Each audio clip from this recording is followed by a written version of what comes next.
नमस्कार. सर्वात मोठी बातमी. चॅनेलवर नवीन आला असाल तर चॅनेल सबस्क्राईब करा. माझगाव कोर्टाने बुधवारी भारतीय जनता पार्टी बीजेपी आमदार नितेश राणे यांच्या विरोधात अजामीनपात्र वॉरंट जारी केले आहे. शिवसेना नेते आणि राज्यसभा खासदार संजय राऊत यांनी दाखल केलेल्या अब्रुनुकसानीच्या दाव्याच्या खटल्यात कोर्टाने ही कारवाई केली आहे. शिवसेना नेते खासदार संजय राऊत यांनी ॲड. मनोज पिंगळे यांच्या मार्फत नितेश राणे यांच्या विरोधात माझगाव न्यायालयात अब्रुनुकसानीचा खटला दाखल केला आहे. या प्रकरणी मंगळवारी झालेल्या सुनावणीला नितेश राणे अनुपस्थित होते.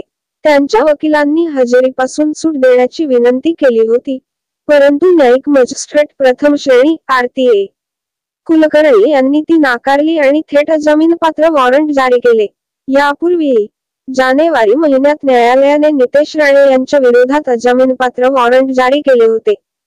न्यायालयाने जानेवारी महिन्यात जारी केलेले वॉरंट रद्द केले होते कारण नितेश राणे फेब्रुवारी महिन्यात हजर झाले होते, परंतु त्यानंतर त्यांनी वारंवार गैरहजेरी लावल्यामुळे कोर्टाने पुन्हा वॉरंट जारी केले. संजय राऊत यांच्या वकिलांनी नितेश राणे यांच्या विरोधात वॉरंट जारी करण्याची विनंती केली होती, जी कोर्टाने मान्य केली.